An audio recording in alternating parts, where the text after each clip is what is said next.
Pse është i rëndësishëm seksi dhe komunikimi në çift për të arritur kënaqësinë seksuale? Sigurisht që kënaqësia seksuale të arrihet në çift ka jashtëzakonisht shumë rëndësi, pasi intimiteti apo marrëdhëniet seksuale nuk janë thjesht për të riprodhuar, por intimiteti apo marrëdhëniet seksuale janë shumë të rëndësishme dhe për shëndetin e organizmit në përgjithësi. Që të arrihet e gjitha kjo në asnjë mënyrë dhe për asnjë lloj arsye nuk duhet asnjëherë që një vajzë apo një grua të kryej marrëdhënie seksuale apo të futet në intimitet me dikë që nuk është akoma gati, që nuk ka marrë një informacion mbi jetën seksuale, që nuk e ndjen atë lloj partneri, që nuk e dashuron dhe nuk ndjen siguri. Nëse këto element nuk bëhen të përbashkët, patjetër që nuk ka një komunikim dhe shkojmë atëherë në atë do thosha verbale seks për seks.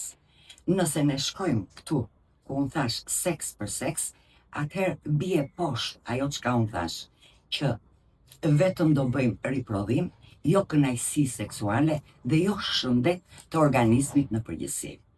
Pasi ka prova shkencore të tilla që gjatë intimitetit apo marrëdhënieve seksuale shtohet qarkullimi i gjakut. Duke u shtuar qarkullimi i gjakut, sigurisht organizmi ka një lloj relaksimi në përgjithësi, një lloj qetësie dhe një lloj ndritje edhe vetë të fytyrës.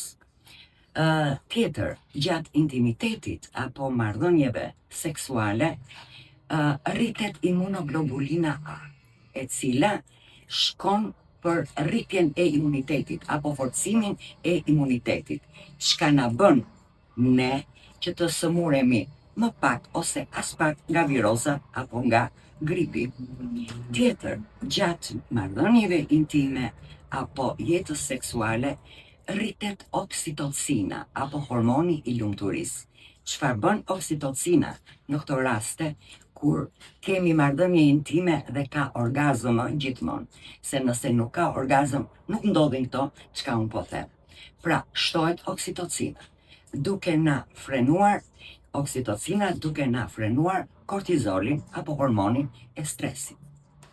Tjetër, nëse gjatë marrëdhënieve intime apo jetës seksuale në orgazëm marrin pjesë muskujt e legenit. Duke marrë pjesë muskujt e legenit, na forcojnë shqetësën e urinës, pra muskulaturën e shqetësës së urinës, duke bërë që këto gra të mos buajnë apo të buajnë shumë herë më pak nga problematika të shqetësës së urinës. Por që të arrihen të gjitha këto, dua ta nënvizoj edhe një herë, është jashtëzakonisht shumë e rëndësishme që partnerët të kenë siguritë e njëri tjetri, të kenë mbështetje të njëri tjetri, të kenë komunikim të njëri tjetri, të kenë dashuri njëri me tjetrin dhe të kryejnë intimitet apo marrëdhënie seksuale atëherë kur janë gati dhe ndjejnë që duhet të kryejnë marrëdhënie seksuale, pikërisht për të patur dhe një shëndet të mirë. Faleminderit.